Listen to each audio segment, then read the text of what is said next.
বউ বলল, ধুর, তোমার যা পছন্দ, এই শাড়ি আজকাল কেউ পরে? সবাই কি দারুণ সব শাড়ি কিনেছে, একটু চোখ চেয়ে দেখো না। নিদেন একটা গার্ডেনই আনতে। কবছর ধরে বলছি পুজোর সময় কিনে দিতে একটা বালুচরি, তা সে তোমার মুরোতে কুলিয়েই উঠল না। দূর, এ শাড়ি আমার চাই না। রাগ করে বউ ঘরে ঢুকে গেল।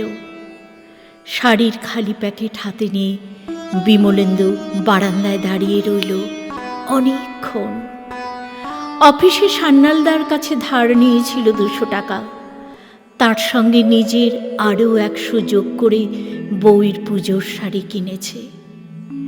বউয়ের মন ভরেনি, মনটা তেতো হয়ে গেল বিমলেন্দুর।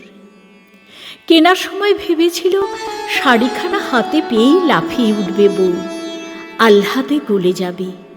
কিন্তু হঠাৎ রাগ চড়ে গেল মাথায়। ভেবেছোটা কি, আমার কি পয়সার গাছ আছে? আমি কি পুলিশ না নেতা যে চাইলেই ব্যাগ ভর্তি টাকা? একটুও বুঝবে না, বেয়াক্কেলে মেয়ে মানুষ। রাগ করে চাটা না খেয়েই বিমলেন্দু বেরিয়ে গেল বাড়ি থেকে। পুজো আসছে, সাদা মেঘের নৌকো ভাসছে নীল ঝকঝকে আকাশের ঢেউয়ে। বাতাসে শিউলির গন্ধ, ঢাক বাজছে দূরে কোথাও। পুজো আসছে, গড়িয়াহাট, হাতিবাগান, ভিড়ে থই থই বাজার। ঝলমলে আলোর মেলায় ঝকঝকে চেহারার নারী পুরুষ বাজার করছে। কি সব দামি শাড়ি!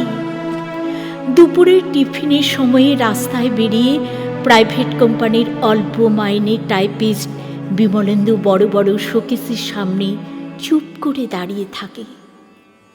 অসম্ভব সুন্দর সব শাড়িগুলোকে চোখ দিয়ে গিলতে থাকে। মনে মনে ভাবতে থাকে কেমন মানাবে তার বউকে ওই সব শাড়িতে। বউটা সারাদিন গাধার মতো খাটে, রান্না করে, জল তোলে, ঘর মোছে, সেলাই করে, জানলায় পর্দা লাগায়। বিমলেন্দু শার্টের বোতাম বসায়। কম বয়সী সুন্দরী ছিল, চটক ছিল। বিয়ের পর বিমলেন্দুর হাড় মাসকালি সংসারে ঢুকে কেমন যেন বুড়িয়ে গেছে। বিমলেন্দুর কষ্ট হয়। সপ্তমী দিন সন্ধে পেরিয়ে বিমলেন্দু বাড়ি ফেরে। কাল থেকে 3 দিন টানা ছুটি। ঘরের ভেতর বউ মনে হয় সাজছে। চুরির আওয়াজ পায় বিমলেন্দু। সাজ ফুরোতে বউ এসে দাঁড়ায় সামনে।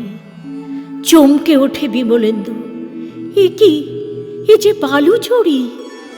কোথা থেকে পেল? কে দিল? বালুচরি গায়ে জড়িয়ে বউ হাসল খুশির হাসি। তারপর হঠাৎই আদুরে গলায় জিজ্ঞেস করল, কেমন দেখাচ্ছে আমায়? বলো না গো, মানায়নি? হতভাগ বিমলেন্দু আবার জিজ্ঞেস করল, কে দিল বালুচরি? বলো না, আমায় মানায়নি। বিমলেন্দু মন্ত্রমুগ্ধের মতো বলল, অপূর্ব। পাশের বাড়ির রমা বৌদির শাড়ি আমায় দিয়ে গেছে লন্ড্রিতে কাচতে দিতে। ওরা তো পুজোয় বেড়াতে চলে গেল সাউথ ইন্ডিয়া।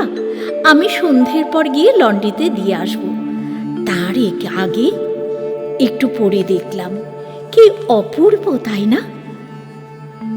বিমলেন্দু কথা বলতে পারল না।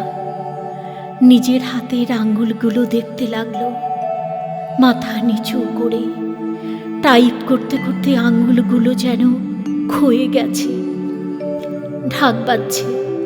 পাড়ার পুজো প্যান্ডেলে, ছোটবেলা গ্রামের বাড়িতে পুজোর সকালে যেমন শিউলির গন্ধ ভাসত, তেমন একটা গন্ধ যেন ভেসে আসছে। বারান্দায় একা এসে দাঁড়ালো বিমলেন্দু। তারপর 2 চোখ ভরে এলো জলে। বিমলেন্দু কাঁদতে লাগলো, একা। অনেকক্ষণ পর বিমলেন্দুর বউ এলো, পরনে সাধারণ ছাপা শাড়ি। বিমলেন্দুর পিঠে হাত রাখল সুমিতা। তারপর হেসে বলল, কি গো, করেছ পরের শাড়ি পরেছি বলে? রাগ করো না, আমি তো মেয়ে, মেয়েরা তো একটু ওরকমই হয়। শোনো, তোমার আনা শাড়িটা আমার খুব পছন্দ হয়েছে।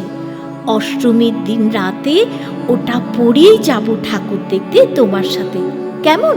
যাই, লন্ড্রি থেকে ঘুরে আসি।